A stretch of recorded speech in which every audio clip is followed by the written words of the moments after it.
Assalamualaikum warahmatullahi wabarakatuh. Perkenalkan, nama saya Victor Stiku Fajar-Radika, nomor 14 dari kelas 9E. Kali ini saya akan mempresentasikan tentang peristiwa penurunan bendera dan 10 November 1945. Kronologi peristiwa penurunan bendera. 1. Gerakan pengibaran bendera Indonesia. Pengibaran bendera Indonesia setelah bendera Belanda berhasil disobek warna birunya di Hotel Yamato. Setelah proklamasi kemerdekaan Indonesia dan dikeluarkan maklumat pemerintahan Soekarno tanggal 31 Agustus 1945 yang menetapkan bahwa mulai 1 September 1945 bendera nasional sang merah putih dikibarkan terus di seluruh wilayah Indonesia. Gerakan pengibaran bendera tersebut makin meluas ke segenap pelosok kota Surabaya. Di berbagai tempat strategis dan tempat-tempat lainnya, bendera Indonesia dikibarkan. Disusul barisan pemuda dan dari segala penjuru Surabaya yang membawa bendera Indonesia datang ke Tambak Sari. 2. Kedatangan tentara Inggris dan Belanda dalam Afnei. Awalnya, Jepang dan Indo-Belanda yang sudah keluar dari Intemiran menyusun suatu organisasi, Komite Kota Sosial yang mendapat bantuan penuh dari Jepang. Terbentuknya komite ini disponsori oleh Palang Merah Internasional, namun berlindung di balik Intercross, mereka melakukan kegiatan politik. Mereka mencoba mengambil alih gudang-gudang beberapa tempat telah mereka duduki, seperti Hotel Yamato. Pada 18 September 1945, datanglah di Surabaya Gunung Sari ofisir-ofisir sekutu dan Belanda dari Afnei bersama-sama dengan rombongan Intercross dari Jakarta. Rombongan sekutu tersebut oleh administrasi Jepang di Surabaya ditempatkan di Hotel Yamato, Jalan Tunjungan nomor 65, sedangkan rombongan Intercross di Gedung Setan, Jalan Tunjungan 80 Surabaya. Tanpa izin pemerintah Keresidenan Surabaya, dan sejak itu Hotel Yamato dijadikan markas RAPWI, rehabilitasi untuk tawanan perang dan Intemiran. 3. Pengibaran bendera Belanda. Sekelompok orang Belanda di bawah pimpinan Mr. W.V.Ch. Plukman pada malam hari tanggal 19 September 1945, tepatnya pukul 21.00, mengibarkan bendera Belanda tanpa persetujuan pemerintahan RI daerah Surabaya di tiang pada tingkat teratas Hotel Yamato.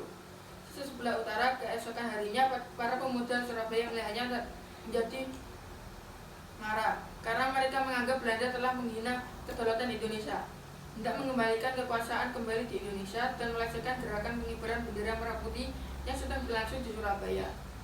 Kabar tersebut tersebar cepat di seluruh kota Surabaya dan Jalan Tunjungan dalam tempo singkat dibanjiri oleh massa yang marah.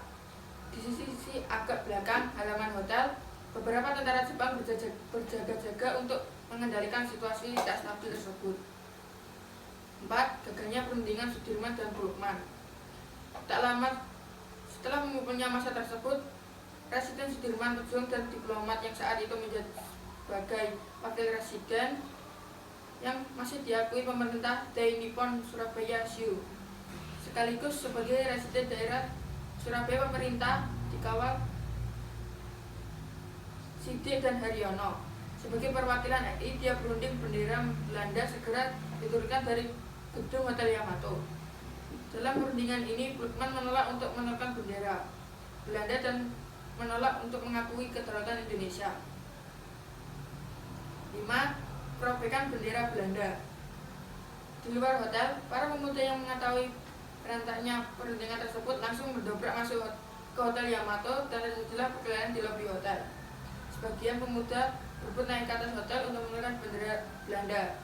Haryono yang semula bersama Sudirman kembali ke dalam hotel dan terlibat dalam pemanjatan tiang bendera dan bersama Kusno Wibowo berhasil menurunkan bendera Belanda, merobek bagian birunya dan mengaretnya ke puncak tiang kembali.